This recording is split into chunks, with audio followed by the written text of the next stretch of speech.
What is up, everyone? Going live, of course, but this live's going to be different. This live's going to be a discussion, an open discussion where I want you guys to be as much of a part of it as I will be. Julian Wright is going to be joining me. I've been talking with him the last week several times a day, just processing everything, and I've learned a lot. I'll be honest. I've learned so much in the last 3 days that's really kind of made me feel kind of duped, to be honest. Obviously, first and foremost, prayers and love to George Floyd's family and all the others that are have lost a loved one due to police brutality and just racism. But I have to say, if you haven't seen my last post, my 400 years post, the poem I wrote, as well as the video that was made for it, please check that out because it came from the heart. It really is the most important post or thing I think I've ever been a part of. I felt it. And, you know, it was interesting because I knew I wanted to do something, but I didn't have the tools here to do a song.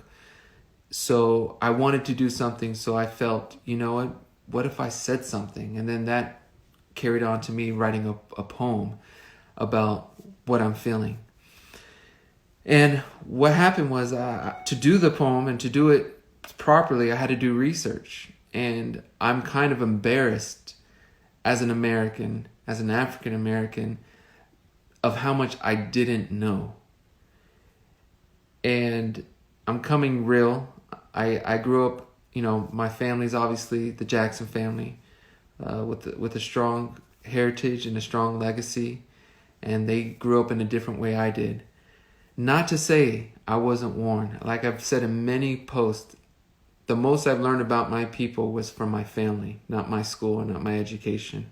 I learned a lot from them, but I still didn't learn everything. And doing this 400 years, I really dove in, and I was, again, I feel duped. And that's one thing I really want to talk about, because this is one of the biggest problems. I'm going to have Julian come on soon, but this is one of the biggest problems. Our education system is letting us down for so many ways. Number one, the way these schools, the public schools, get money is so unfair if you think about it. The wealthy areas, it's pretty much done by local taxes. I think half of the budgets are around half of a school's budget. I could be wrong, correct me if I'm wrong, but at least half of the budgets are from the local property taxes. So if you live in an upper class area where there's expensive homes, your revenue pool is a lot stronger than if you live in less desirable places, or places where homes aren't as expensive. So from the get-go, there's a disadvantage. So with lower budgets, they don't have access to the same schooling. They don't have access to the same programs, to the same everything from sports programs to art to, in every way, their school is at a disadvantage. That's number one. And I'm not articulating this as much as I really want to. But number two, we learn so much about the Holocaust and about every other person's or every other country's issues. And I'm not trying to downplay that, because that's not in my soul and that's not the purpose of this. We all have went through it. But here in the States, we don't do a good enough job learning about our history. And when we do, it's very filtered, it's very PG. And that's why I feel duped. Because when I did this research, all because of what was going on, I saw how wrong and how much was left out in teaching me about American history. And that's not okay. So if I'm getting duped, Imagine what people are how badly people are getting duped in other parts of the country. Because the school I went to, I truly feel they want to do the right thing. Imagine the areas where they don't want to do the right thing. So honestly, I feel we have to fix our education system. There's a lot more stuff we have to do, but if there's going to be change, because I don't know if I'll ever get to a point I'll be alive when it's right. I don't believe that. But for my great grandchildren, or even for everyone out there, for a better place, we have to get real about our past and call it out, and how it's affected how we are today. I think that's a lot of another issue I've been seeing. A lot of people are saying, well, that was then, this is now. It doesn't work like that. There's mindsets. There's people in positions of power. I posted I think it was on MLK Day, I posted a picture of our Congress and, our House of Representatives. It was like 85% white males or something crazy. Again, I may be up, but that is not a proper representative of who we are. That's not listening. And let me ask you this: if you have to lobby for someone to get a job, or a lobby for someone to earn a spot on something, it's human nature to lobby for those you know.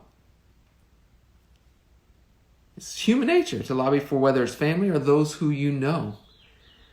And if one type of people pretty much only hang out with one type of people, they are most likely going to lobby for their benefits. Okay. This, by the way, Julian's coming on, but this is for us. This is for all of us to get it out and talk.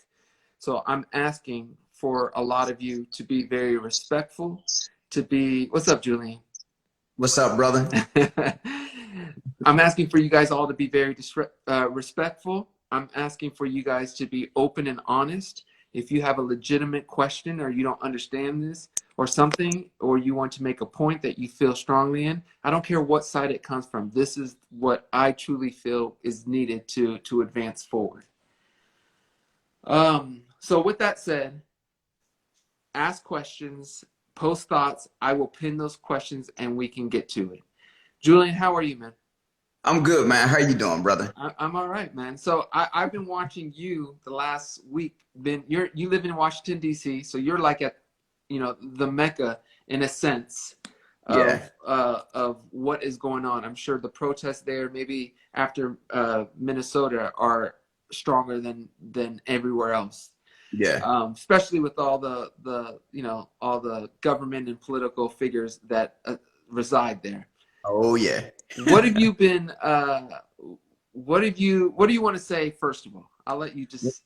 Well, obviously, the first statement I wanted to make was with this hat. So, now that I've made that thug life statement, because of course, the protesters are thugs, and the narrative keeps getting changed around to the wrong thing. So, I wanted to represent that real quick with the DC license plate thug life. Okay, so.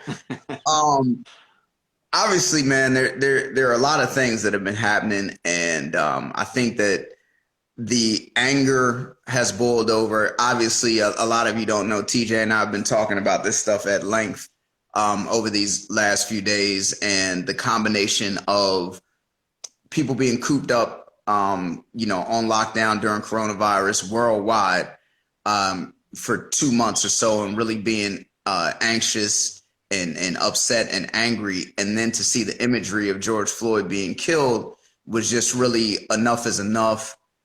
Businesses are closed, people aren't working, so it wasn't like it could be swept under the rug, which has happened in many of the other cases of police brutality. Yeah, and not to cut you off, because I want you to finish your thought, but there's no distractions. There's no sports going on. There's no award shows. Yeah. We are all watching the same. We are all tuned into that same channel. Exactly. So go ahead. Like you said, no NBA finals, no distractions. So being that there were no distractions, no one has a job to go to the next day, everyone could really see it for what it was. And people were also tired of seeing everything about the pandemic every day on the news. So, and the simple fact that this was probably really like the most horrific display of violence, because you literally had people telling the police, like, look, this dude is really in trouble. And every time that the citizens said something, the police doubled down on their force. So it just showed a simple lack of regard for humanity, which really goes into a lot of the things that we talked about when with regards to Black history here in the United States, slavery, and the myth of white supremacy, which is really what all of these actions are supporting, that, and systemic racism. And a lot of people, without me jumping the gun, because I know you'll probably ask some of these questions, but a lot of people don't really understand what systemic racism is. And it's an easy analogy for me to give you is, let's say we're having the world's fastest man contest, right? And it's 100-yard dash, right, on a football field. And I'm been working out, I'm ready, I'm in tip-top shape, and I'm starting on the goal line, right? And then a white guy is starting on the 50-yard line. And it's still to the 100-yard marker, but he's starting 50 yards ahead of me, and the gun shoots off. He wins, and he's now crowned the fastest man in the world, but he had a 50-yard head start. And that's basically what systemic racism has done to Black people in the States. Now here's my thing. Yeah. I 100% agree with that. And I believe that 100 with every ounce of my blood. That's what happens, and that's what is happening. That is where we're at. For the sake of this live, I'm going to try to play the other side. So I gotta make that very clear. When I say some questions, that's not what I feel. I'm just trying to speak for those who don't necessarily agree with this. Because I've been seeing these arguments. Again, in my opinion, they're not accurate, but I'm going to try to speak for what they say. Because some people will say, that was my ancestors. That I didn't get a handout. I didn't get this. Right. I didn't inherit a home. Well, I think a lot of people do get inherit and don't really realize they inherited stuff and that things were set up for them. Because and then here's another thing. We got to remember, Blacks in the history of our nation, we just got the chance to vote. Yeah. So there's a reason why there's not a lot of representation in those positions. We are just now able to vote. Yes. And not to mention, did we not just only are we only just now able to vote, but there's also the 1965 Civil Rights Act, which is an act, not a law, was put into place to protect Black voters from overt racist practices when they go to vote. And that's not even a law. It's an act. It has to be renewed like every 25 years. So that in and of itself is nuts. So what would you say, though, Julian, for those who would say, for sure. I didn't get anything. I'm not them. What would you? How would you? I have an answer, but I want to know what you would answer. So the way I would answer that, and let me back up a little bit. I attended a HBCU, which is a historically Black college university. I attended Morehouse College, which has pumped out a lot of Black leaders like Martin Luther King, Spike Lee, Samuel L. Jackson's from our school, Maynard Jackson, who's the first Black mayor of Atlanta. A lot of folks came from Morehouse. Did my screen freeze up? It looks like it. I'm hoping it's you and not me. Yeah, it's me. But go ahead. I hear your voice, so keep talking. Okay, hold on. Let me leave and come back in. Okay, cool. Okay, he wants to come back in. I'm curious to hear what he's saying. But there's another thing I want to answer, because I've been seeing some really cool questions, and I'm going to get to those. Oh, Julian. Now, let me answer this question while I get Julian in, because this is a good question. Boom. Julian, I'm going to get you back in, but I got to find you. All right, someone wants to know, what age were you when you experienced your first racial encounter? So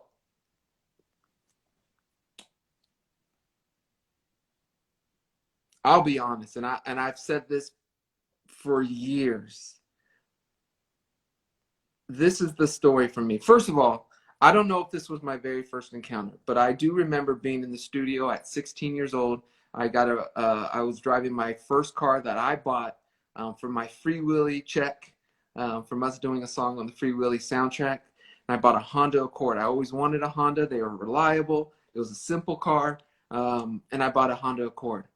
And I remember being in the studio in Hollywood and getting pulled over by the cops. And it was late at night. It was probably close to midnight around that time. It was after hours. Young black kid. You know, I was probably, you know, whatever, playing music loud, I'm sure. I remember getting pulled over in such a way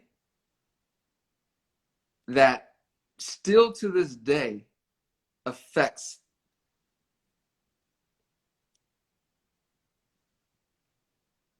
my encounters with cops. I was never abused. I was never physically abused. I was never apprehended.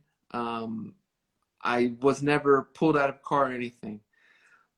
But the lack of respect and I'm a very, I promise you guys, I always try to see both sides. I always try to say, what did I was always taught to be right because of what happens to young blacks. And I think his first question to me was, is this your car? And I had to tell him it was. It was a brand new car. I had to tell him it is. Wow, it's a nice car for a 16-year-old. This is what he was saying. I was like, yeah, thank you. I was trying to be very respectful.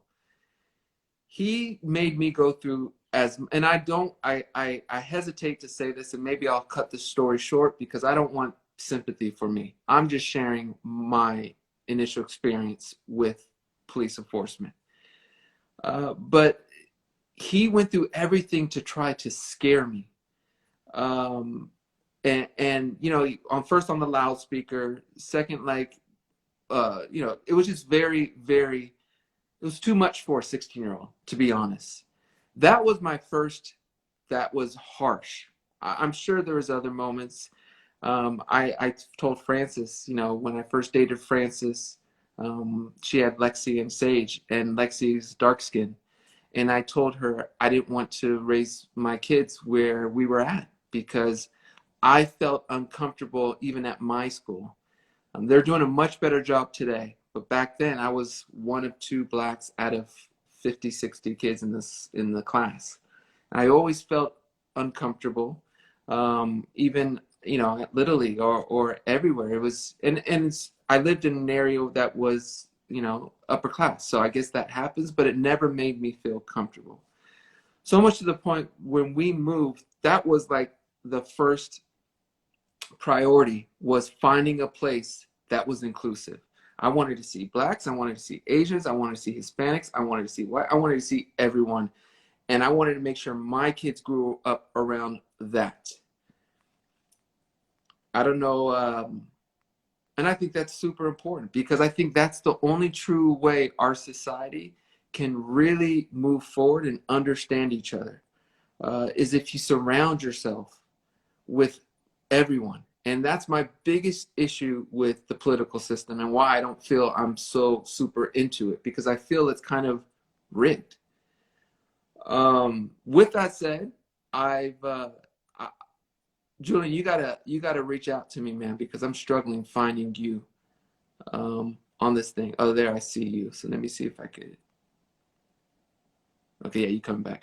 With that said, I've registered to vote, and I'm gonna do more to learn about the voting process because I'm now at an age where I understand completely the importance of it. I don't think I can, my vote here in California, which is a very democratic state, is as important on the presidential side because I'm still going to vote, people, but because, let's be honest, Biden's going to win the state of California. but I will still be voting. So I'm not trying to say it. But at the lower levels, the levels that we don't realize from who are representing us on the local levels and propositions and all that, I'm going to do a better job of getting into that, because that to me is where the change has to happen on all levels. But that's the one that's getting neglected a bit too much. Did I just pin you? I sure did. My fault. I didn't mean to pin you, Julian. I meant to reach out to you. Okay. So I want to also encourage everyone to register to vote. What's so cool is now I was going through someone's story and saw register to vote. Click the little hashtag and boom, within 5 minutes I was registered. So I encourage everyone who's watching who's a U.S. citizen to do that, to make sure you're registered, make sure your voice is heard, and do your research and figure a way to make this world a better place. I'm not one who's going to tell you who to vote for, and I'm not into super politics, so I can't give you stats. But the one thing I will say this, we have to be unified. And I am strongly concerned, I'm being PC, okay? But I'm strongly concerned that our president is very divisive. I don't watch media. I don't really care for the media. I don't think they're accurate a lot of the times. I think they love to instoke fear. That's coming from me. But at the same time, we can't, when you're in a position of power, you cannot use divisive words. You can't belittle people at all. And I think that's what's,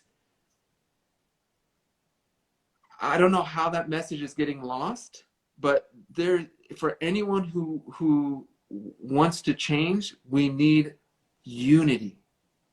It's the only way you survive change, and that's the only way you really move forward as a group is through union.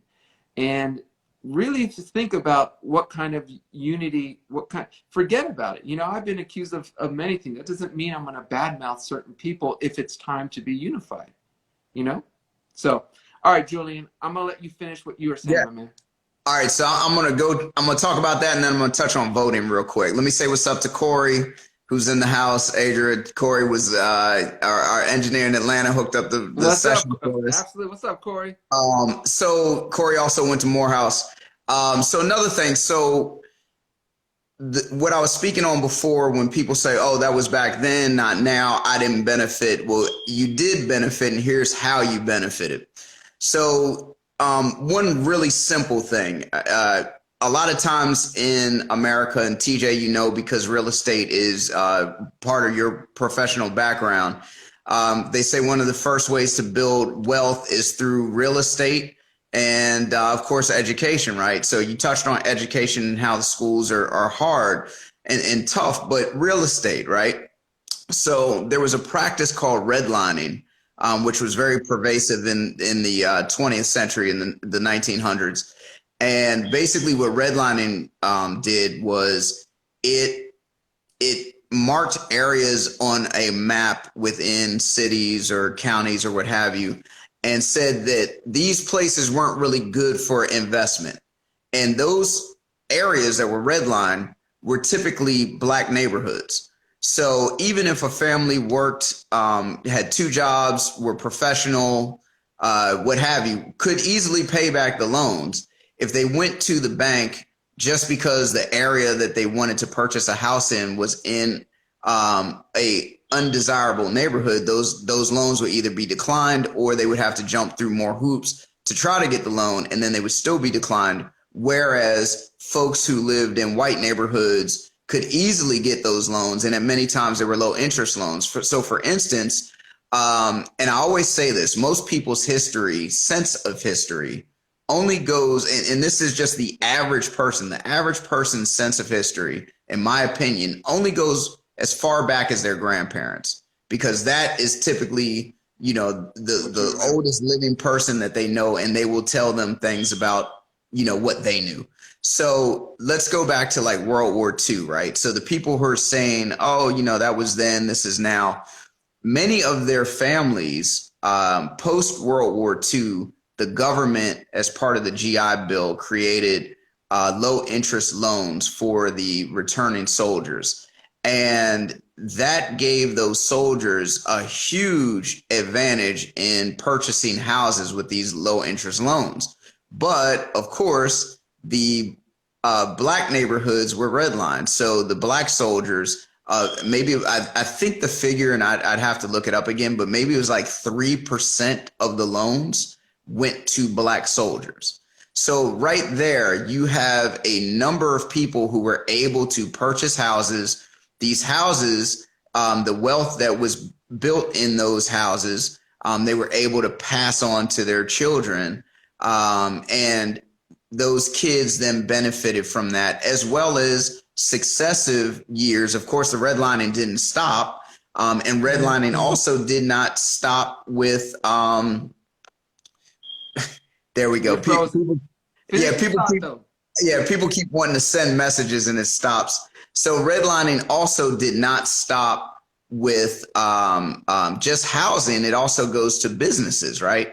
So if you can't get a business loan, then you cannot spur economic development in your area. So people were not able to have the same type of opportunities to pass that wealth down, or they had to work 2 and 3 times as hard to be able to get those opportunities to prosper in their areas. Now, also when it comes to voting, because you touched on voting, everyone needs to vote. All politics is local. And what I mean by that is most of the time we are taught and we get caught up on the presidential elections, right? But the presidential election does not affect you the same as your local election, like your school board elections, your mayor, your city council, your local neighborhood representative. Those are the folks who deal with the police, who deal with all of the things that affect your life daily. So if anything, if you want one place to start and have change, it's at the local level. So for instance, Ferguson, Missouri, which is where Michael Brown was killed, they just had their first black mayor elected as a result of when Michael Brown was killed. Over the past 5 years, the city council has become predominantly black and they have their first black mayor. So this is how you can slowly start to change things and have affect change in your neighborhood.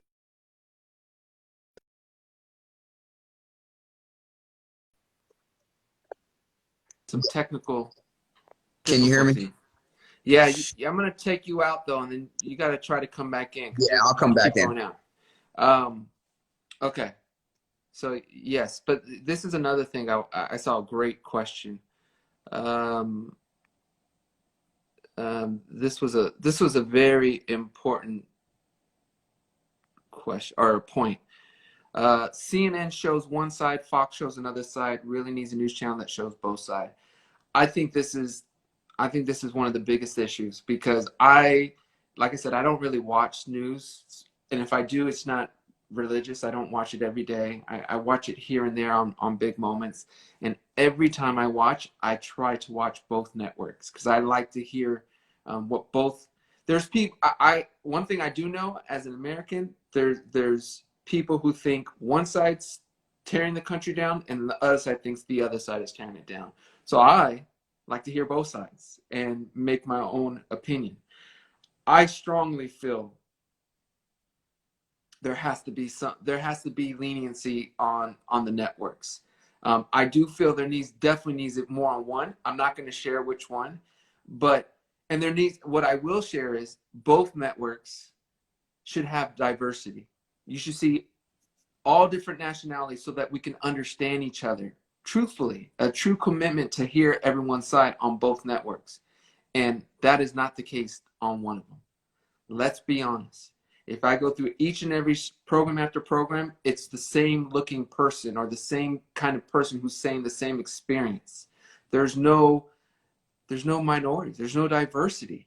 So I understand a lot of the points, but I disagree with there's a whole message being missed. There's a whole experience that's being missed. And it's very similar to the Drew Brees thing. So it's a perfect segue to Drew Brees.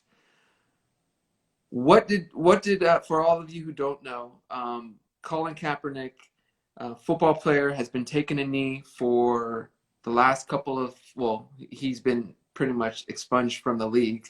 Let's be honest. He's been out of the league because he hasn't, because of the situation or because of all the negativity he's brought.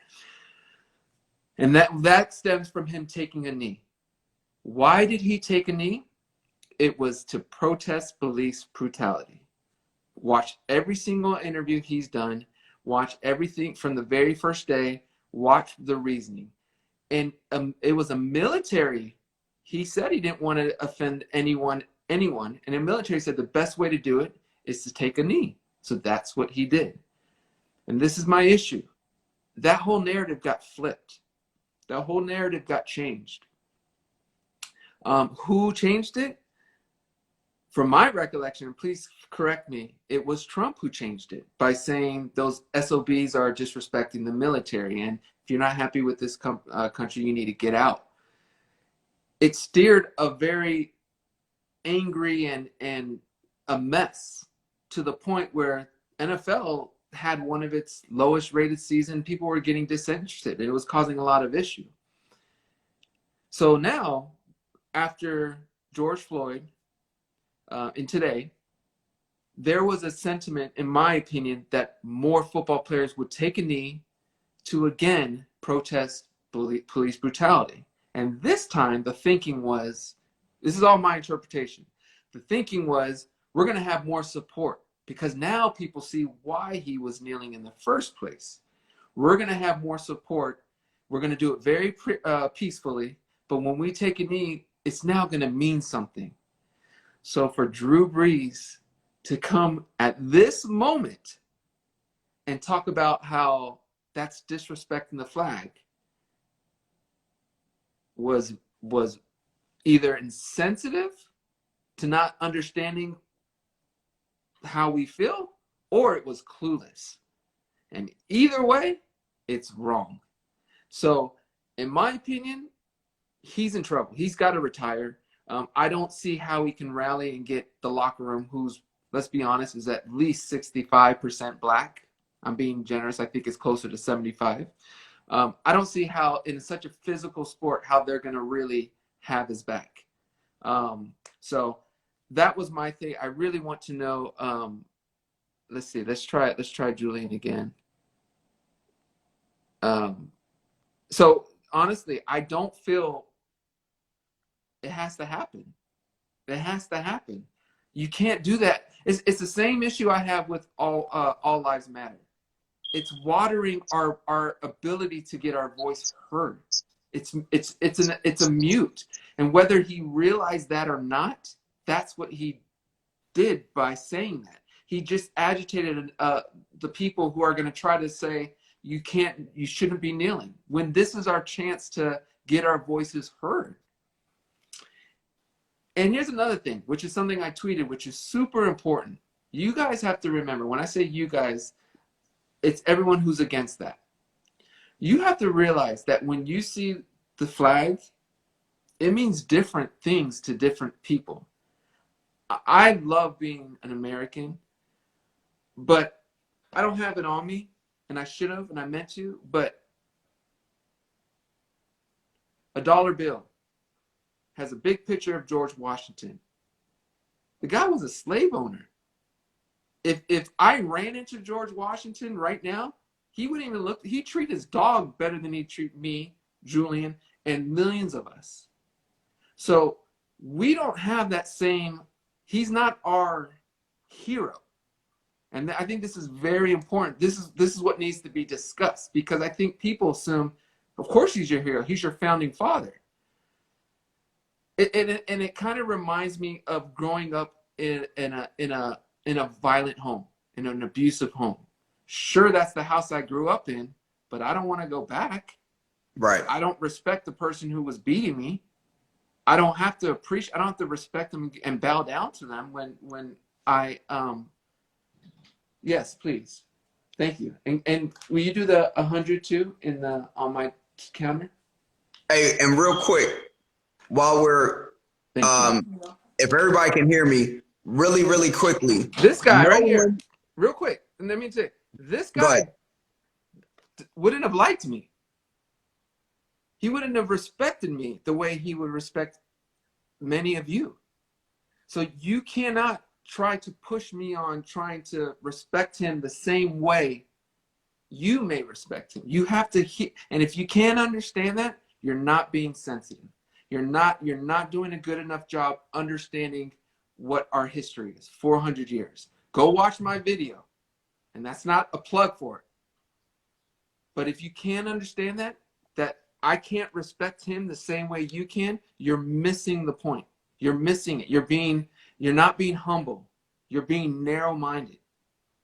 Go watch the video, learn about our history, not just Black history, learn about our country's history. And if you really feel that we are in the wrong for voicing this, then I don't know what to tell you. And here's another. And they're all over. This is another. This is 100. But Benjamin Franklin, another slave owner. So we have a bunch of these things with people we look at every day who wouldn't have even said hello to us unless we were doing something for them. And you have to understand what we feel is different from what you feel. And this, again, going back, is why I blame partially our education system, because they don't do a good enough job. They don't do a good enough job. We learn more. There are more movies out right now about World War II, or I shouldn't say right now, in general, about World War II than there is about slavery and civil rights. Let's be honest.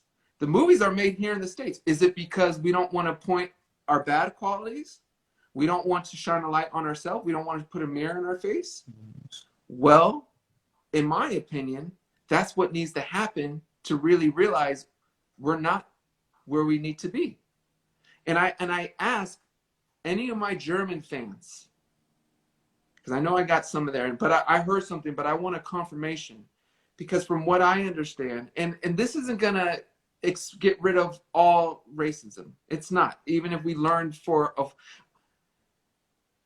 I truly believe we need a mandatory class for at least one of the years of the 4 years of high school where we just study Black history, civil rights movement, and slavery. We dive in. I shouldn't be learning about Emmett Till because I'm doing a research video. I heard the name, but I didn't know the story. I didn't know how he was dragged out at 14 in the middle of the night, beaten up, shot in the face, tied around the neck, and thrown into a river. And then, sure, there's a court case, but take a look at the picture. Look up the picture of the courthouse. It's, I want to say, 100% white.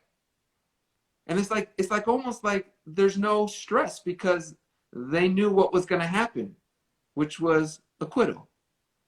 No punishment. So until we can really talk about this and acknowledge that this is what happened,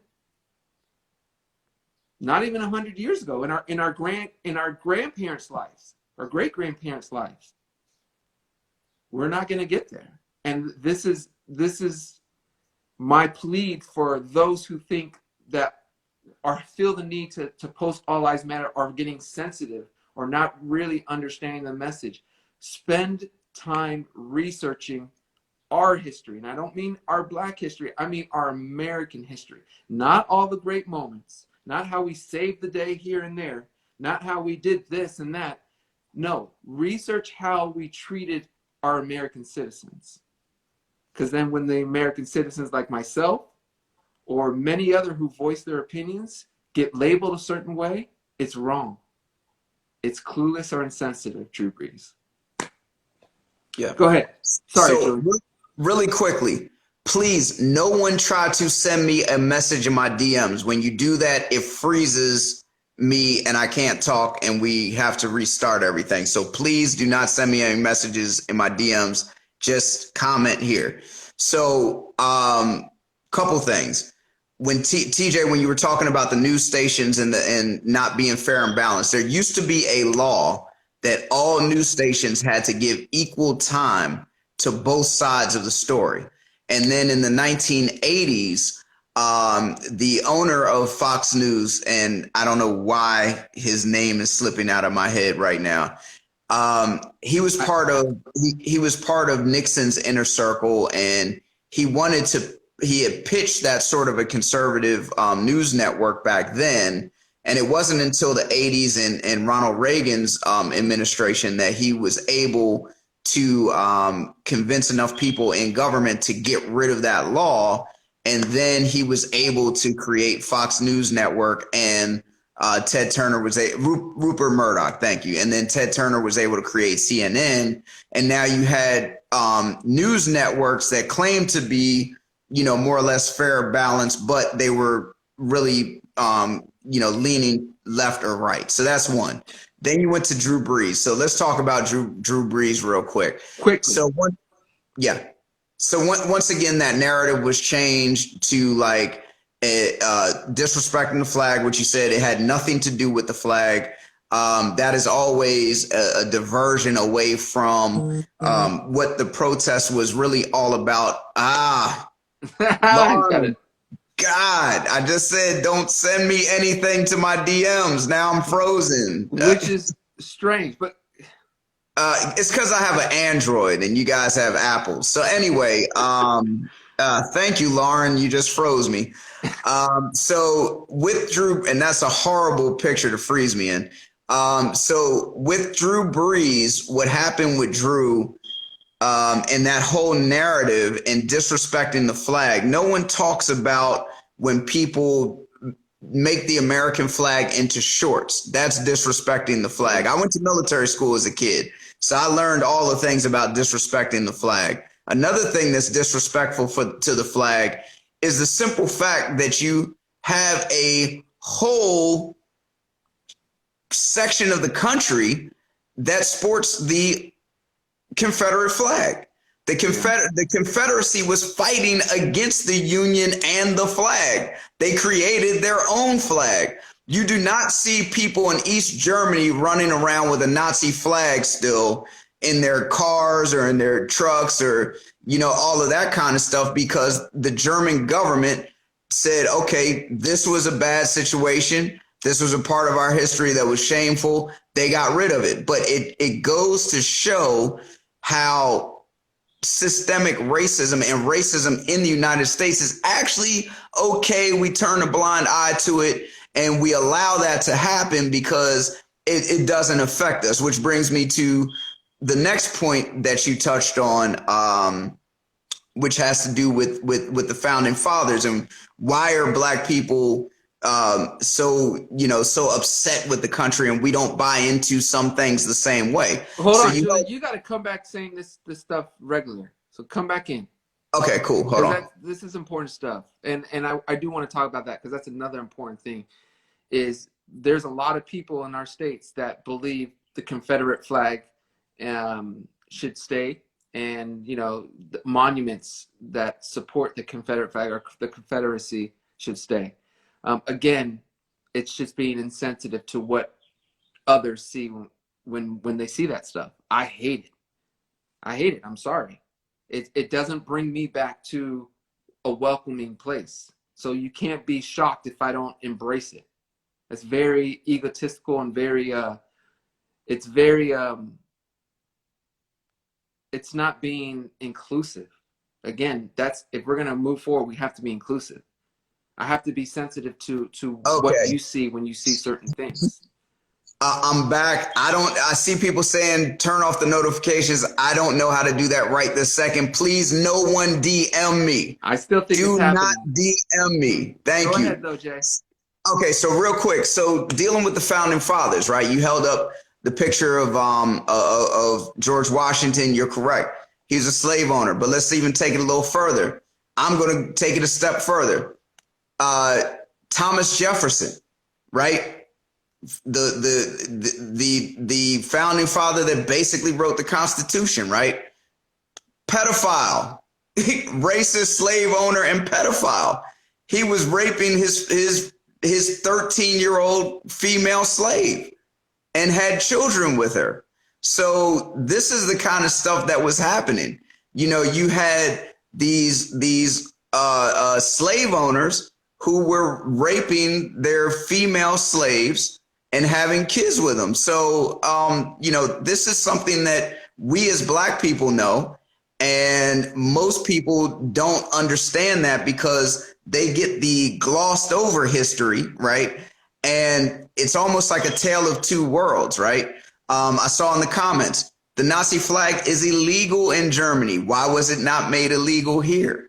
Do we understand that there was a time after the Civil War called Reconstruction, where the United States tried to do the right thing, and you had Black people were given the right to vote. And when that happened, overnight, you had Black representatives everywhere in Congress, senators, all over the board, just like kind of what happened with Obama.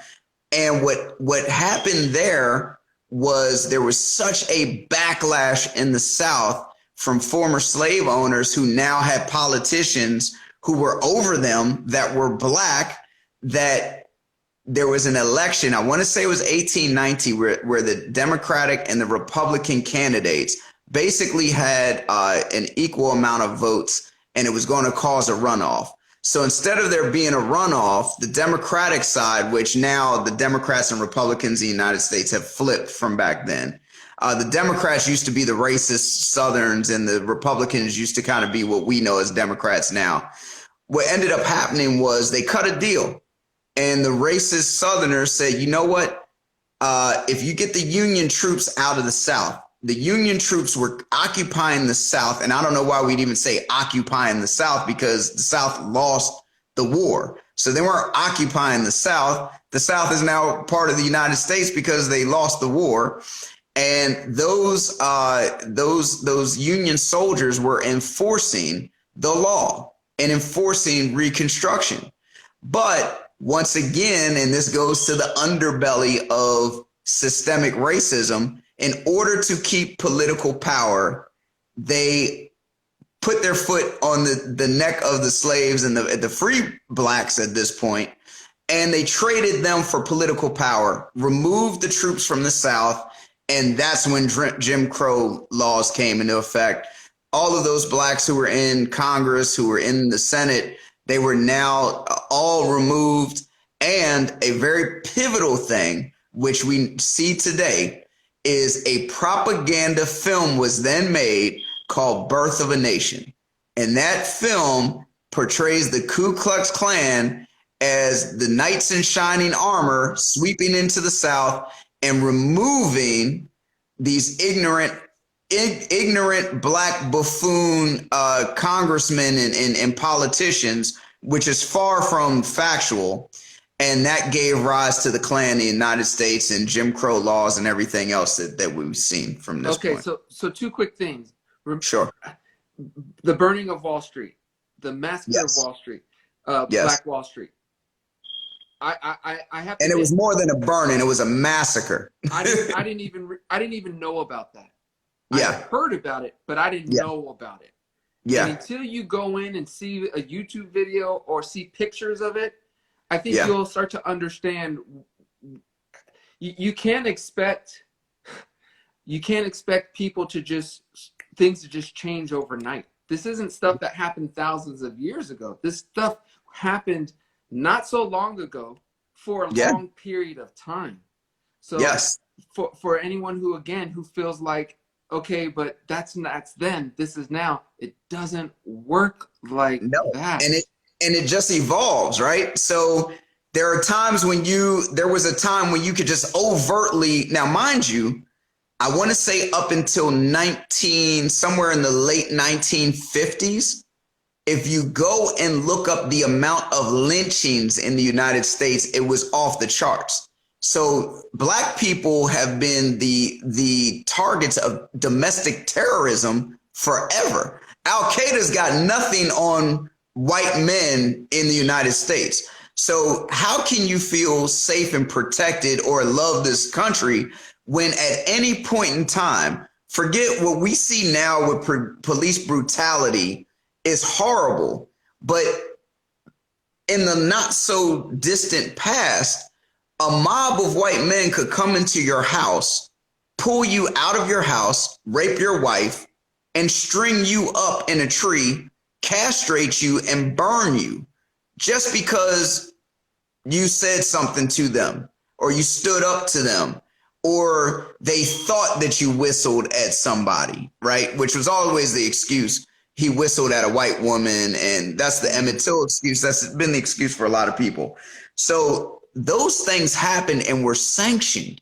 People used to come out, and I understand that the term picnic came from that. Picnic was short for pick a nigger. And people would come out and hang black people from a tree and sit around. You've seen pictures of families and people out there watching someone get lynched. So I know a lot of people, again, I have to play both sides. I'm going to have 5 minutes, but I'm going to go another hour. So I'm just telling you guys now, I know this one's going to end automatically, but I'm going again because I didn't even get to your questions. But a lot of people, don't want to say a lot of people, but some things I've been seeing is people saying, okay, we get it, but how do we move forward?